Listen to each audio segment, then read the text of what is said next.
bon lundi, bonne semaine, bonne rentrée, hein, c'est encore un peu la période de la rentrée. Certains aiment partir en vacances un peu plus tard que les autres et pour éviter la cohue, et vous avez bien raison. Accueillons nos candidats avec qui nous allons jouer ce soir. Nicolas de Zagreb, s'il vous plaît, en Croatie. Bonsoir, Nicolas, heureux de vous retrouver parce que je le connais. Edith de Saint-Malo, la belle ville. Bonsoir Edith, installez-vous. Sébastien de Plozévet, on est dans le Finistère. Ah, les Bretons sont en force. Et Jean-Paul de Diémoz en Isère, bonjour, qui joue pour la 4e partie. Jean-Paul, Sébastien, vous avez vu que les Bretons sont en force, hein, Edith, Nicolas. Donc on a un camp breton ici, voilà. Les Croates sont moins nombreux. Un peu moins, un peu moins. Et puis on a aussi les Isérois avec Jean-Paul. Oui. Et les champions, Jean-Paul. Oui, bah, 3 victoires. Il en fallait un. Quel est le secret de la victoire, Jean-Paul? Oh, venir sans trop de pression. Ouais. Puis, une bonne alimentation équilibrée. Peut-être trop arrosé en ce qui me concerne, mais bon, sinon, je vis à la campagne, à Diémoz, qui est un petit village qui est vraiment très agréable à vivre. Ouais. Et Donc, déjà, donc, vous respirez un bon air. Ah ben, Déjà. C'est sûr. C'est un très beau village, village le plus sportif d'Isère. Pourquoi Il a été élu le plus sportif d'Isère. Bon, grâce à vous, Jean-Paul j'étais président du tennis, donc un petit peu aussi. Mais c'est vrai qu'il y a vraiment tous les sports. Il y a 3 salles de sport pour un village de moins de 3000 habitants. C'est quand même super. assez exceptionnel. Comment on appelle les habitants de Diémoz? Ce sont les Diémois. Eh bien, Diémois et Diémoises, sportifs, félicitations. Et puis j'espère que je pourrai vous féliciter, Jean-Paul. Ça s'appelle Diémoz parce que c'était les Romains, c'était la 10e borne après Vienne pour aller de Vienne en Italie. Diémoz, 10e borne, ok. Voilà. On n'a pas commencé, on a déjà appris un truc. C'est question pour un champion. Merci Jean-Paul. Accueillons Sébastien parce que je crois que c'est sa première fois. Bonsoir, oui, c'est ma première fois. Ouais. Donc on va être encore plus sympa avec vous. Plozévet, Finistère, oui. vous faites un très beau métier parce que vous êtes aide-soignant dans un EHPAD. Dans un EHPAD. Voilà. Je salue les résidents et le personnel. Oui, et puis alors vous donnez de vous. C'est-à-dire que voilà, vous organisez des choses assez formidables. Par exemple, pour un peu animer la vie dans l'EHPAD, pour les résidents, pendant la crise sanitaire, vous avez réalisé un JT, une comédie musicale filmée et une parodie de film à succès. C'est ça. Mais c'est super. C'est devenu de la Covid, en fait. Comme la maison était fermée, on a voulu témoigner de ce qui se passait à l'intérieur de la maison de retraite pendant le confinement. Notamment parce que à un moment, les visites étaient même c'était complètement impossible. C'était impossible, quoi. Donc, on a fait un JT pour prouver qu'il se passait toujours quelque chose. Pour donner des nouvelles des résidents vers l'extérieur. Voilà. Et ça donnait... ils se sont pris au jeu, les résidents, le personnel. Donc, on a continué avec une comédie musicale et... Mais bravo. Voilà, et un film. Bravo Sébastien, ça c'est super. Merci. Et je salue d'abord tous les résidents de votre EHPAD, et puis les soignants qui y travaillent, et tous les soignants de France d'ailleurs, dans ce secteur qui est extrêmement important. Sébastien, bonne première fois. On continue les présentations. Edith de Saint-Malo. On parlait du bel endroit de Jean-Paul, mais Saint-Malo, Edith, c'est magnifique. C'est superbe. Vous êtes installée depuis quelques années, depuis 6 ans. 6 ans, oui. C'est ça. Et c'est un choix que vous avez fait, pourquoi? Parce que c'est... Parce qu'on aimait bien Saint-Malo et pour passer une retraite dans une ville calme. Vous avez bien de la chance. Belle. Les promenades, le sentier des douaniers... Oui, le Longe-Côte. Ah, vous faites du Longe-Côte? On fait du Longe-Côte, oui. Ah là, je suis content, Edith, parce que je ne sais pas pourquoi, à une époque, j'avais beaucoup de candidates qui faisaient du Longe-Côte. Et vraiment, j'en parlais très régulièrement. Et puis ces derniers temps, beaucoup moins. On en voit moins, c'est vrai. C'est peut-être moins à la mode. Mais oui, dites-vous aussi, vous avez remarqué ça? Oui. Tiens, c'est drôle. Si, on en voit encore sur Saint-Malo, mais on entend moins parler. C'est vrai, j'ai remarqué ça aussi. Et puis, alors, toute la région est belle. C'est magnifique. Dinard, Dinan, Saint-Lunaire, Saint-Briac. Voilà. Vous avez bien de la chance, Edith. Je vous souhaite de la chance aussi ce soir, il en faut un petit peu. Merci. Quand même. Et je voulais juste saluer ma petite fille, je lui ai promis. Bien sûr. Parce qu'elle n'était pas là, elle n'était pas de ce monde il y a 4 ans. C'est Juliette? C'est Juliette, voilà. Ah oui, parce que la dernière fois que vous avez joué, elle n'était pas encore là, Juliette. Eh ben non. Parce qu'elle a 3 ans. Et je salue quand même les plus grands. Sacha, qui a 9 ans et demi a priori, et Yael, 13 ans. Voilà, merci. Edith. Nicolas, le retour. Bonsoir. Je suis heureux de vous retrouver. Attention, je ne sais pas si Jean-Paul, Sébastien, Edith, vous connaissez Nicolas ou pas? Eh oui, moi je l'ai reconnu. Il a déjà joué et puis il n'est pas mauvais du tout, Nicolas. Je ne vous mets pas la pression, Nicolas, hein, ça va? Pas du tout. Nicolas, j'ai joué avec lui, il habitait Ljubljana. Redites, Nicolas. Ljubljana. Ah non, vous voyez, ma prononciation était meilleure à l'époque. Oui. Ljubljana, en Slovénie. Slovénie. Et puis vous avez déménagé. Oui. Maintenant, vous êtes en Croatie. À Zagreb. Alors, merci de venir jouer déjà. Nicolas, alors là, il y a eu quelque chose de formidable qui s'est passé de votre côté depuis qu'on a joué ensemble. Vous avez écrit un premier roman et vous avez été publié. Exactement. Ça, c'est une super aventure. Les vaches de Monsieur Burbure. Le pitch, comme on dit parfois, Nicolas, vous me racontez un petit peu de quoi ça parle? Alors, le roman a été un peu rattrapé par l'actualité parce que c'est l'histoire d'un dictateur d'Europe de l'Est qui décide de protéger ses frontières. Donc, il crée Il crée une mur. grande barrière, un grand mur. Ouais. Et le pauvre Monsieur Burbure, qui est un fermier qui habite à la frontière, voit ses vaches de l'autre côté du mur et doit essayer de les récupérer. Ouais. Mais c'est vrai que ça rappelle plein de choses dans l'actualité, ça. Le mur. Le mur, Le mur, hein, on pense déjà. à la Hongrie, on pense... C'est formidable d'être publié comme ça dès le premier roman. Parce quand on reçoit le coup de téléphone de l'éditeur qui accepte de publier votre manuscrit, c'est un grand moment de joie. Parce que moi, je reçois régulièrement des candidats qui écrivent et qui espèrent un jour être publiés. Donc là, bravo. Les vaches de Monsieur Burbure. Voilà, Nicolas Hannot, si vous cherchez sur Internet, vous trouverez très facilement.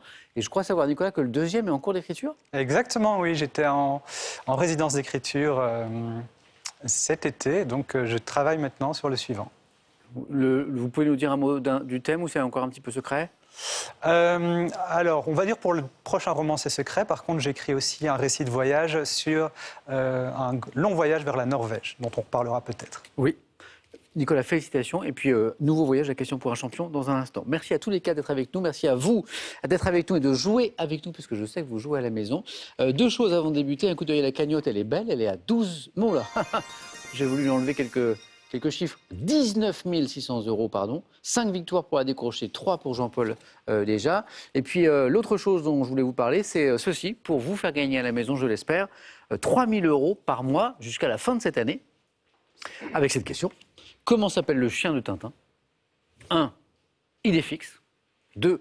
Milou, c'est pour vous à la maison. 32 43, c'est le téléphone. SMS 1 2 7 10 20, on tire au sort parmi les bonnes réponses. Prêt? On y va? Allez, première manche. Allumons les buzzers de Sébastien, d'Edith, de Nicolas, de Jean-Paul. Voici la première question. Vous savez que les premières questions, c'est 1 point, 2 points, 3 points. 1 point. Quel mot toupie désigne le petit poisson carnassier très vorace? Nicolas? Le piranha. Exactement. Ce petit poisson très vorace qui vit en bande dans les eaux douces d'Amazonie. Piranha, j'acceptais... Ah, c'est drôle, je ne connaissais pas cette deuxième orthographe. Piranha, P-I-R-A-N-H-A, on connaît. Piraya, P-I-R-A-Y-A, c'était bien aussi. Nicolas, 1 point. Pour 2 points. On va à Londres. Quel musée de Londres abrite, Edith? Madame Tussaud? Non, parmi ses collections, Nicolas. Le British Museum. Exactement. Ah oui, Edith, au moment où vous répondez, on aurait pu être vers le musée Tussaud, c'est les figures de cire, hein, c'est Voilà. ça? Mais il nous manquait les indices suivants. Abrite parmi ses collections de l'Antiquité la pierre de Rosette, par exemple, et la friche du Parthénon. British Museum. Bravo, Nicolas, c'est magnifique. Donc 3 points. Quel terme tiré du grec désigne la tendance à attribuer aux objets et aux animaux des caractères, Jean-Paul? L'animisme. Non. Des caractères, La Sébastien? personnification. Non plus. Propre à l'homme. Pas la même chose. Quel terme tiré du grec désigne la tendance à attribuer aux objets, aux animaux, des caractères propres à l'homme? Anthropomorphisme. Question à 3 points, on revient à 1 point. Gastronomie. Quel mot dérivé du mot coin désigne l'extrémité d'un pain, Jean-Paul? Croûte. Non. Non, Sébastien? Le crouton. Non. Le quignon. L'extrémité. Le quignon de la baguette, par exemple, exactement. L'extrémité d'un pain long, comme la baguette, c'est le quignon. Il y a les amateurs de quignon, d'ailleurs, et ceux qui veulent le quignon, ceux qui n'en veulent pas du tout. Botanique. Quel nom issu du latin caput, signifiant petite tête? Capucine. Non, pas la capucine. Désigne l'inflorescence de la marguerite. Jean-Paul encore. La carpelle. Non. Et Edith. La capitule. Oh, joli. Capitule. Bravo, la capitule. Ah, d'ailleurs, c'est le. J'accepte, bien sûr. Mais en fait, c'est masculin, c'est le capitule. Donc, bravo, Edith. 2 points de plus. Qui veut dire qu'une nouvelle question à 3 points revient, comme sur anthropomorphisme tout à l'heure. Sport. De 2005 à 2007, en rugby à 15, quel ancien international français a occupé le poste de sélectionneur, Jean-Paul? 2005-2007, Laporte. Non. Edith. Bah, j'allais dire la porte. C'est pas Bernard Laporte. Ah, et Nicolas était là-dessus aussi. A occupé le poste de sélectionneur de l'équipe nationale Saint-André. italienne. Ah oui, il manquait un mot. Ah oui, c'était pour 3 points. Ça doit être Pierre Berbizier. Oh oui. Alors bah, évidemment, on était partis tous sur une autre piste, voilà. Ouais. Donc du coup, tous un peu sur la porte, je crois. Et il manquait, ben oui. Alors là, on pouvait éventuellement Ouais, Racing. se dire que c'était un peu plus compliqué, c'est que c'était une question à 3 points, voilà. Effectivement, le sélectionneur de l'équipe nationale italienne, mais c'est un Français, Bien sûr. de 2005 à 2007, c'est Pierre Berbizier. Je pense que vous l'avez tous les 4 et ça peut jouer très vite. Quel magazine culturel publiant les programmes de télévision? Nicolas? Télérama. Ouais, bravo. Il y en a d'autres, des magazines de programmes télé, mais magazines culturels, ça nous emmène plutôt de côté de l'excellent Télérama, qui a pour titre un mot issu de la concentration de d'où ça vient Télérama, télévision, radio et cinéma, de la contraction, pardon, de télévision, radio et cinéma, Télérama. Art. Dans les années 50, quel peintre français met au point sa propre nuance de bleu? Nicolas? Klein. Klein, le bleu, Klein, bonne réponse. Yves de son prénom. Là, ça c'est joué à la vitesse. Hein. Je pense que tout le monde a voulu me donner la réponse. Immortalisé sur certains de ces monochromes. Klein, Yves Klein. Ah, on sait qu'on aime la musique ici. Petit extrait, premier extrait musical de ce soir. Et puis, je vous pose une question après. Oh, c'est bien ça.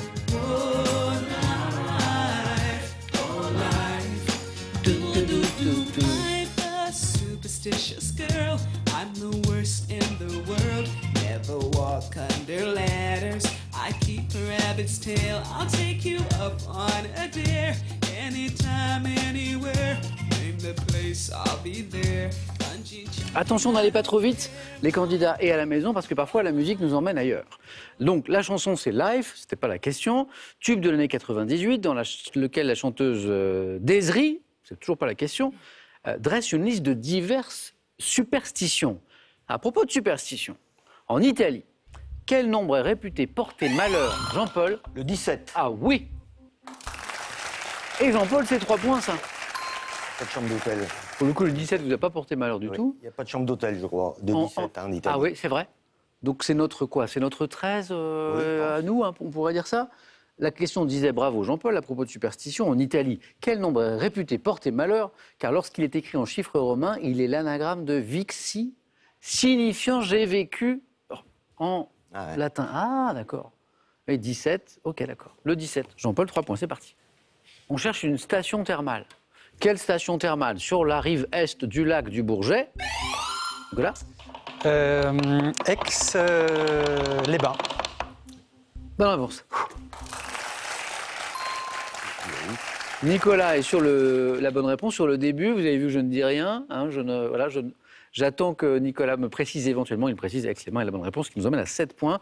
Aix-les-Bains, édifiée, cette station thermale, entre la colline de Tresserve et les pentes du Revard. On est sur la rive est du lac du Bourget. Chez l'être humain, Jean-Paul, Sébastien, Edith et Nicolas, quelle cavité dont le nom vient du latin signifiant petit sac abrite la racine des cheveux, Sébastien? Nicolas, prends la main. Follicule. Oui, follicule, exactement, bonne réponse. Ça fait 9.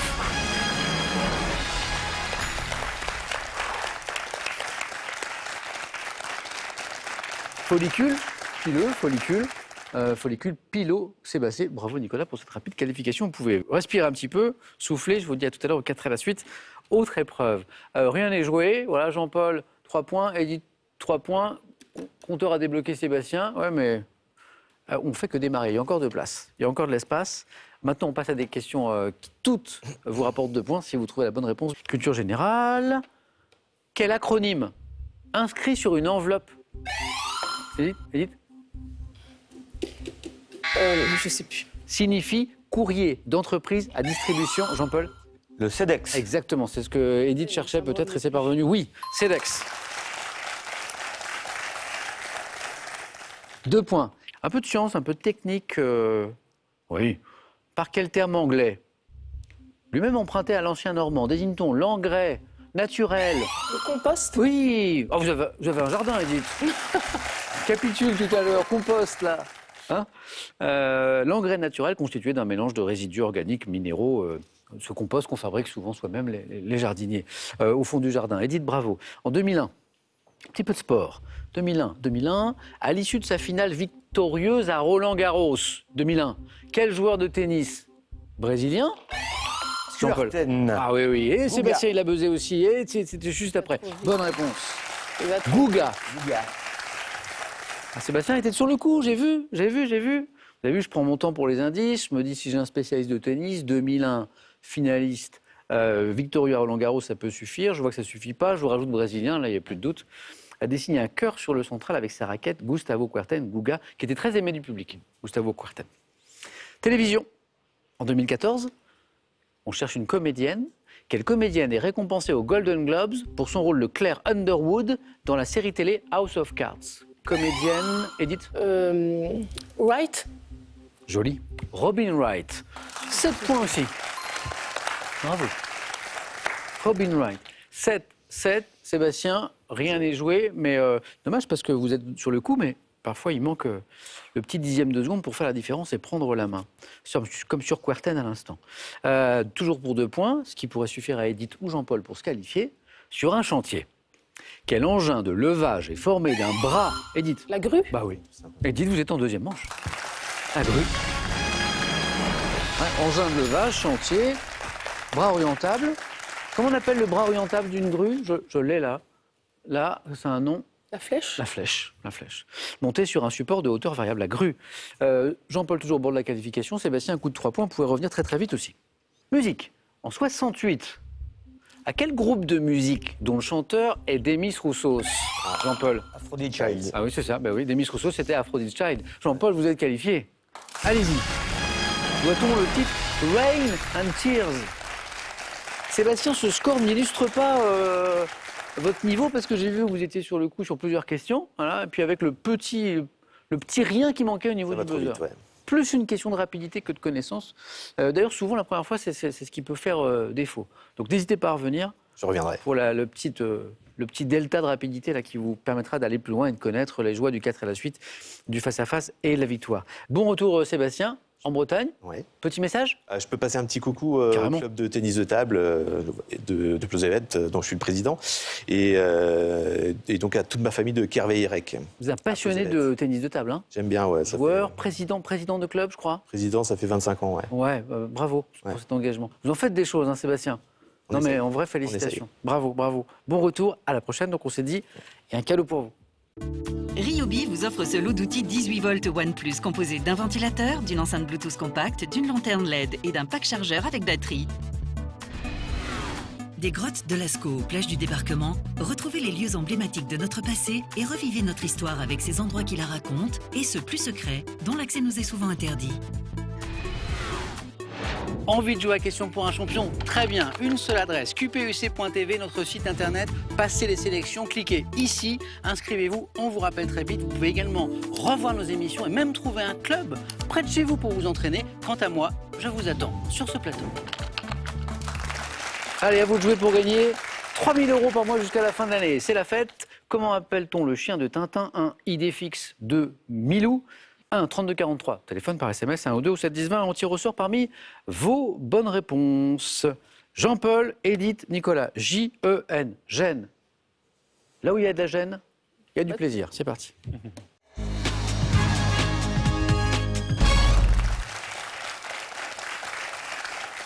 Nicolas, Edith et Jean-Paul, et vous qui jouez avec nous à la maison ce soir, voici les thèmes de ce soir. Le premier, c'est le ciel en été. À nous rappeler les vacances, c'est très bien.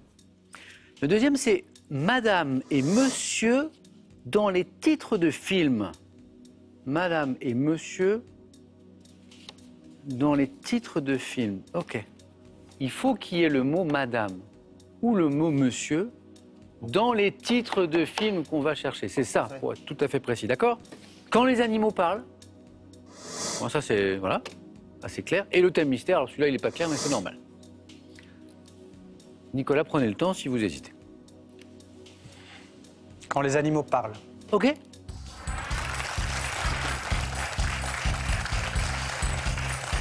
Nicolas, joli parcours, joli retour. Manche préférée, Nicolas, de Question pour un champion? Quand c'est fini. Quand c'est gagné. Quand c'est gagné, parfois, oui. On y va. Premier thème ce soir de 4 à la suite, choisi par Nicolas. Quand les animaux parlent. Nicolas, prêt? Oui. On y va. Top. Quel cheval de bande dessinée doué de paroles, d'humour et le compagnon de Lucky Luke? Jolly Jumper. Dans quelle série de films de science-fiction l'agent J, incarné par Will Smith, est-il amené à faire équipe Men in avec Black. Franck? Quel comédien né en 1946 est connu pour ses montages humoristiques de documentaires animaliers dans lesquels il prête Bouchité. sa voix? Dans une série télé américaine des années 60, quel nom porte le cheval qui parle, doublé par Jean Amadou dans la version française? Ed. Monsieur Ed.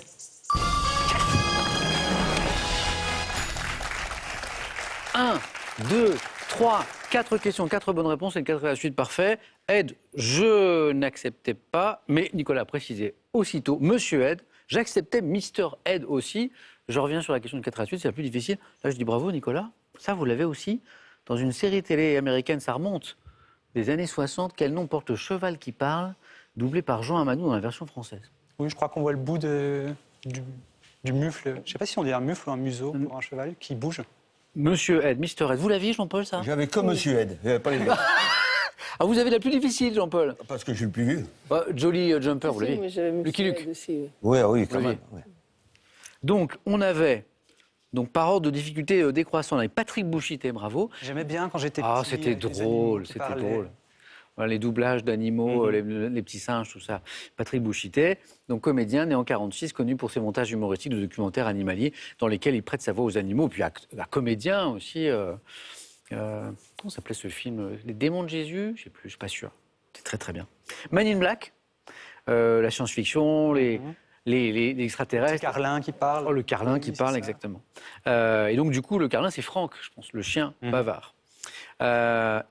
On en parlait avec Jean-Paul à l'instant, quel cheval de bande dessinée doué de paroles, d'humour et le compagnon de Lucky Luke. Bon, Nicolas, félicitations. Score maximal. 4 points pour Nicolas, bravo. Bravo. Edith, il nous reste 3 thèmes. Donc, le ciel en été. Un peu mystérieux ce thème, parce qu'on se demande où il nous emmène. Madame et Monsieur, dans les titres de films, je voulais expliciter tout à l'heure ce thème, donc on voit exactement ce qu'on cherche. Il faut aimer le cinéma, bien sûr. Et le thème mystère pour ceux qui aiment le mystère. Je vais essayer le ciel en été. Ouais, venez, Edith.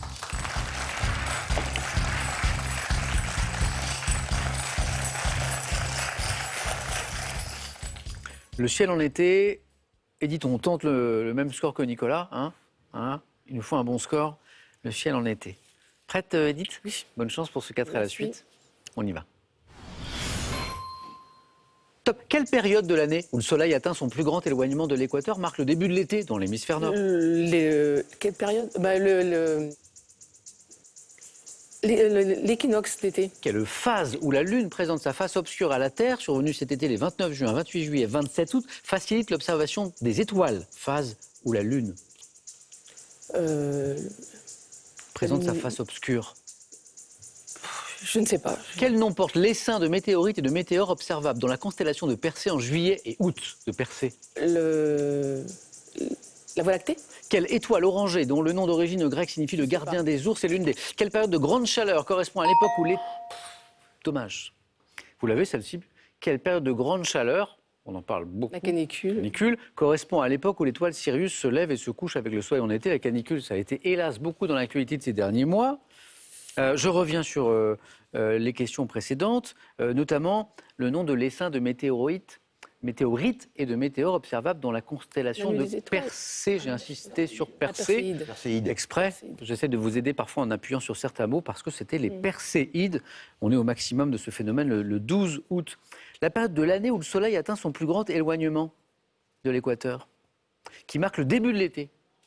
Non, je n'ai pas. Le solstice. Jean-Paul, c'était le solstice, Ah oui, je dis donc là d'été mais qui peut être d'hiver.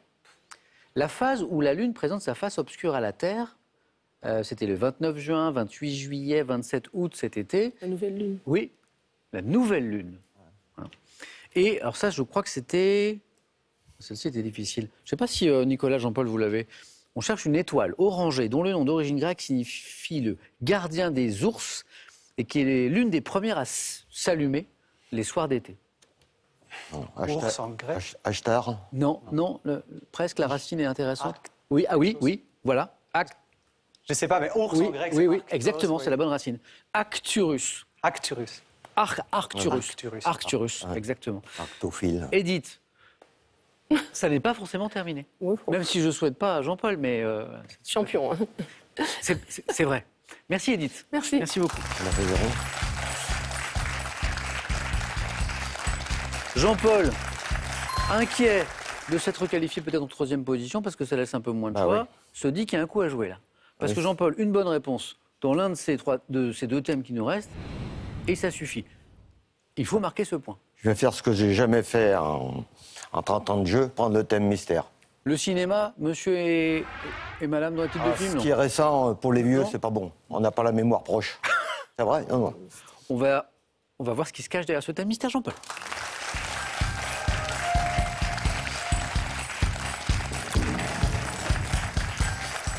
Gastronomie. Bon, oui, j'ai quelques Roland. Il faut se faire plaisir. Oui. L'œuf en gastronomie. L'œuf. L'œuf. L'œuf. Oui. Une bonne réponse, c'est bon. Ce qui ne nous empêche pas de faire 2, 3, 4. Top. Quelle préparation réalisée avec des œufs entiers battus que l'on cuit dans une poêle peut être dit baveuse? Omelette. Comment appelle-t-on un après d'œufs durs farcis servi en hors d'œuvre froid? Mimosa. Comment appelle-t-on le fait de colorer une préparation en la badigeonnant de jaune d'œuf avant la cuisson? Comment on appelle le fait oui. de colorer? Oui, je connais le nom. Préparation. Non, je passe. Quel plat britannique consistant en un œuf dur Comme placé? Quel nom porte le mode de cuisson intermédiaire entre celui des œufs à la coque et celui des œufs durs? Mollet. Par quelle locution synonyme de en matelote désigne-t-on les œufs que l'on poche dans une sauce bourguignonne? Pochouze. Quelle expression désigne la boisson consommée chaude ou froide? Le lait de poule. Oui. Et 2 points pour Jean-Paul. Alors le suspense s'est terminé dès la première question, puisqu'il nous fallait un point. Et dès la première question, Jean-Paul, c'était l'omelette. Oui. Voilà. Puis alors Jean-Paul s'est pas précipité, bonne stratégie. Oui. Quelle préparation réalisée avec 2 œufs entiers battus que l'on cuit dans une poêle? Là, Jean-Paul peut déjà avoir l'omelette. Il attend le dernier indice, Oui. peut dire J'ai baveuse. plus beaucoup de connaissances, mais il me reste le métier. Rappelez-moi, Jean-Paul. Vous étiez dans la cuisine? Je suis venu. J'ai pas entendu ça. Vous étiez dans la gastronomie? Vous voyez là. Dans la cuisine? Non, non. Mais l'avantage sur les poules, c'est qu'au mois d'août, j'ai nourri l'épaule de d'août, j'ai nourri l'épaule de mon voisin. Du voisin? Donc ça aide. Comment s'appelle-t-il? Hein, François? François, merci beaucoup. Mimosa, l'après, 2 durs farcis servis en hors de froid. Les œufs mimosa, bravo. Le 2e point, il est là. Le mode de cuisson intermédiaire entre celui des œufs à la coque, celui des œufs durs, les œufs mollets. Voilà. Et puis le lait de poule, la boisson consommée chaude ou froide, faite de lait battu avec du sucre et un jaune d'œuf. Qu'est-ce qui nous a manqué? Beaucoup. 3. C'est parvenu, Jean-Paul. Comment on appelle le fait de colorer une préparation en la badigeonnant de jaune d'œuf avant la cuisson? Doré. Exactement, Edith. Ouais, Bon. tout simplement. On cherche plus difficile. Doré, passé à l'œuf, dit-on parfois. Dorure à l'œuf. Le plat britannique consistant en un œuf dur placé au cœur d'une boule garnie de chair à saucisse frite, désigné par un anglicisme, c'est bon d'ailleurs, Scotch egg. Ouais, les anglicismes, ça me Non. donne des boutons. La cuisine britannique ou... Tout ce qui est anglais. Oh, ah oui? Ben, les gens de mon âge, qui ont quitté l'école à 14 ans, ils ne faisaient pas de langue étrangère. Ah, Scotch egg, c'est pas trop mauvais. Et puis par quelle locution synonyme de en matelote désigne-t-on les œufs que l'on poche dans une sauce bourguignonne? Les œufs? En meurette. Exactement. Ah, Exactement, en meurette. c'est très bon. Jean-Paul, ça va être un face-à-face très intéressant. On vous retrouve pour tenter une quatrième victoire Oui. au face-à-face. Allez-y, bravo, bravo.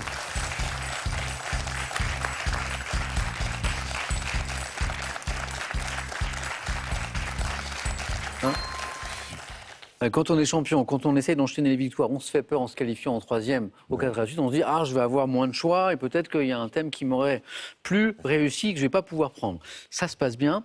Edith, un grand merci Mauvais d'avoir choix. joué avec nous. Bon retour à Saint-Malo. Merci.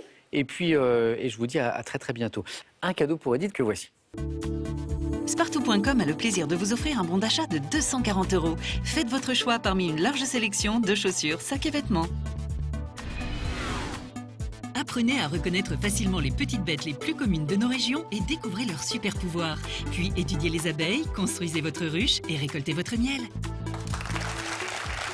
Pour vous donc à la maison, 3 000 € à gagner maintenant, 3 000 € par mois jusqu'à la fin de cette année. Comment s'appelle le chien de Tintin? 1, Idéfix 2, Milou, 3243, le téléphone par SMS 1 ou 2, 7 10 20, on tire au sort parmi les bonnes réponses. Jean-Paul, je le disais, tente une 4e victoire d'affilée ce soir face à Nicolas. A tout de suite.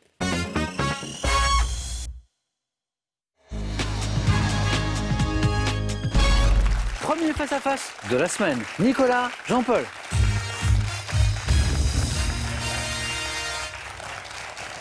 Je suis quasiment sûr de ne pas me tromper. Ça va être un très beau match, sûr, au vu de ce que je connais de vous deux. Bravo à tous les deux. Première, Jean-Paul, thème mystère, ça s'est bien passé.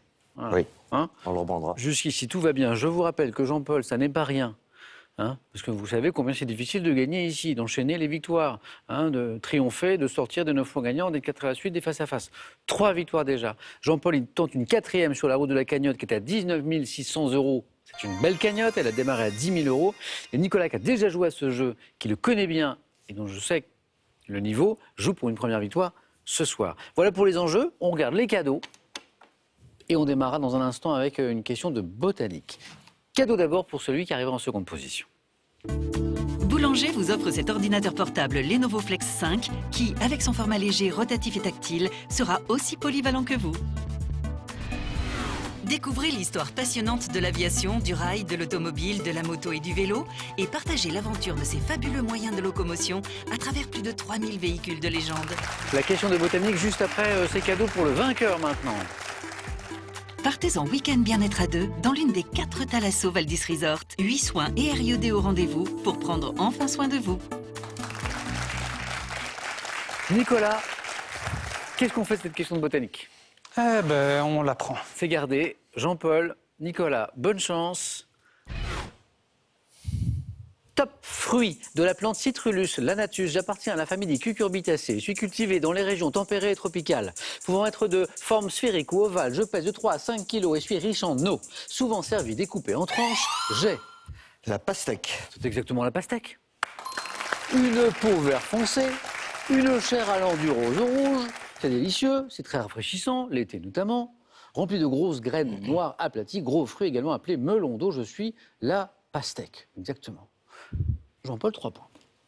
Et la main, qu'en faites-vous? Musique. Je prends la main. Deuxième question, main gardée par Jean-Paul. Pour cette top instrument que Richard Strauss utilisa en 1878 dans une pièce dédiée à son cher papa, je suis parfois remplacé par un trombone pour des raisons pratiques. Sorte. La harpe. Non. Top de trompe, constitué de 2 parties en bois d'épicéa ou de pin. Je comporte un long tube et un pavillon recourbé qui repose au sol. Le corps alpin. Bonne réponse. Le corps des Alpes. Corps des Alpes. Corps des Alpes, corps alpin, était la bonne réponse. 3 points pour Jean-Paul, 3 points pour Nicolas. Alors je reviens sur la suite de la question parce que vous avez trouvé vite. Sorte de trompe constituée de 2 parties en bois d'épicéa ou de pin. Je comporte un long tube, un pavillon recourbé qui repose au sol. Je crois que Nicolas, c'est à ce moment-là que vous y pensez. Pouvant atteindre 4 mètres de long, j'étais employé par les bergers des montagnes de Suisse et d'Autriche pour communiquer à distance. Voilà. 3 partout. Question animaux. Nicolas. Je laisse. Cette fois, la main passe. Jean-Paul. Top. Partie du corps pouvant nous distendre au point d'atteindre le volume du corps. Dans le cas de l'écureuil de Corée, nous sommes communs à certains mammifères rongeurs comme la marmotte. Également présente chez certains singes comme le macaque, chez certaines espèces de chauves-souris, le hamster. Les bajous. Les bajous ou les abajous. Bonne réponse. On joue, j'ai annoncé un beau match. On joue à coup de 3 points, ça n'est que la 3e question, 9 points déjà. Nous servons de garde-manger temporaire, d'où le côté volume qui peut, partie pouvant se distendre. Nous servons de garde-manger temporaire, poche entre la joue et la mâchoire, dont le nom dérive du mot joue, abajou ou bajou. 3, 6, Jean-Paul retrouve la main. Maintenant, c'est de la littérature. Toujours l'indice à la maison. Jean-Paul, Prends la main. garde la main. Oui. Top, romancière française, née en 54 à Casablanca, j'ai publié mon premier livre, Moi d'abord, en 79, tout en exerçant la profession de journaliste. Chaptal. Non, pas Madeleine Chaptal, c'est Madeleine, c'est ça Top notamment à Paris Match et Elle. Écrivaine, populaire, souvent peu ménagée par les critiques littéraires, j'ai publié des best-sellers comme... Gavalda. Non, pas Anna Gavalda. Top, Une si belle image et la valse Lande des tortues en 2008. Auteur Pancol, je les confonds toutes les deux. Auteur de Muchachas, qui est publié en 2020. Bravo, Jean-Paul. On est encore à 3 points, là. On était encore à 3 points. Le roman Eugène et moi. J'ai posé 4 questions. 4 bonnes réponses de nos 2 candidats à 3 points. C'est très, très beau. 6, 6. Géographie. Nicolas, qu'est-ce qu'on fait? Je prends. Et ça continue. Top mer de 180 000 km², j'abrite quelques 400 îles, dont la plupart sont volcaniques. Et ma partie centrale comprend le bassin de Kyo, communiquant avec la mer Égée. Ah oui, ah oui, eh oui. Et cette fois, c'est 4. Eh oui. La main allait passer, la main allait passer. Les prochains indices étaient pour Jean-Paul, mais Nicolas buzz au bon moment et il trouve la bonne réponse, la mer Égée. Qu'est-ce qui vous donne la mer Égée? Le bassin de Kyo, ouais. Et le côté volcanique des îles. Oui. Communiquant avec la mer de Marmara par le détroit des Dardanelles, je suis limité au sud par une ligne joignant Cythère, la Crète, Carpathos et Rhodes, mer intérieure de la Méditerranée, qui s'insère entre les côtes de la Grèce et celles de la Turquie. Je dois mon nom à un roi légendaire d'Athènes. Belle opération de Nicolas ici. Jean-Paul retrouve la main, bien sûr. Cinéma. Je prends la main. Et c'est gardé. Top cinéaste, dessinateur né à Minneapolis, j'ai renoncé à la nationalité américaine en 2006. Ayant mis en scène 2 opéras de Berlioz, dont Benvenuto Cellini en 2014, j'ai reçu le Lion d'argent du meilleur réalisateur en 91 à Venise pour Fisher King, le roi pêcheur. Gilliam. Terry Gilliam est la bonne réponse. Oh, ah mais oui, ah mais oui. Bravo, bravo. Nicolas, c'est marqué là. Hop, une victoire. Je voulais continuer, mais en fait, je ne m'étais pas rendu compte que, bah oui, c'est les 4 points juste avant sur la mer Égée, en fait. 6 et 4, 10. Et là, on est à 3 points. Et Terry Gilliam, c'est un réalisateur que j'aime beaucoup, en fait. J'ai pas encore vu Fisher King, mais j'ai vu les suivants. Et alors, les autres films qui allaient arriver, Brésil. Brésil aussi. Brésil, c'est formidable. Las Vegas Parano, moi j'avais oublié, mais c'est Terry Gilliam aussi. Très beau match. Je suis à 6-6, et puis c'est vraiment le tournant, c'est Égée. C'est la mer Égée à 4 points. Le meilleur a gagné, hein. Place au jeu, dans quelque sorte. Le meilleur sur ce face-à-face, Jean-Paul. Magnifique parcours, Jean-Paul. Oui. Félicitations. On rejoue bientôt à Question pour un super champion. À mon âge, je croyais que c'était sérieux.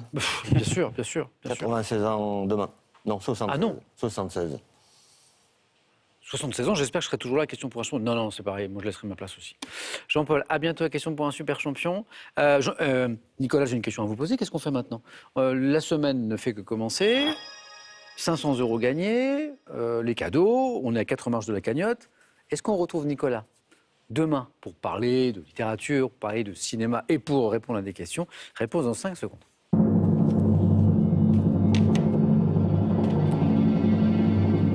Une première victoire, Nicolas, qu'est-ce qu'on fait? Je reste. À demain, Nicolas. Jean-Paul, merci, à la prochaine. Merci d'avoir commencé la semaine avec tout. Une super belle soirée. À demain, Question pour un champion.